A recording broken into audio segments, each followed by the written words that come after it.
ay kinokontrol lamang itong Lord na ito. Oh, wow! Mata sila dahil maging glorious pathway. Ngayon si Ryzen ang kanilang nagiging target. Puncture lang pero si Hajay nakita na pang-flicker rin and give it a kill. Ngayon makikipagsabay na dito ng Smart Omega against sa Twisted Mind. At doon yung ultimate mula dito kay Super si Gio Nosha ay nagtatatalon. Ngayon naman itong si MP nakikay umaatras. Si James ay umahabol sa kanya. John, nandito yung kanyang mga pomino na swing. Nandun siya nga yun. Pero ang tanong, kakayanin ba? Hindi.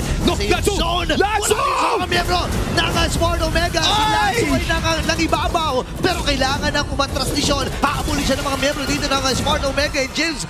Minds. Omega ngayon ang may hawak ng malaking kalamangan. 5,000 ngayon si FP! Walang pantage pero andun yung puncture. Oh my goodness, makakatakas ba siya? Pero si Netsky ang kukuha ng muling halakhak. Ngayong 4v5 ang magiging action. Actually, 6v4 kasi kasama nila yung Lord sa may bandang itaas. Pagkakataon ng Smart Omega, pagkakataon ng barangay na bumasag at magiging matagaw pa yun. Lalapaging Glorious Palette, Traction Pulse. Tumama na rin. Lapaging Summer Force. Lasso, kalahati na niya buhay. Pero si Kalo yata mapupuruan dito sa mga miyembro ng Smart Omega. Tower lock na nga ang magiging call dito ng Omega. Pero sapat ba yung kanilang mga minions? Tamang hits lamang ito si Nosha. Hindi na ata nila mabibigyan nila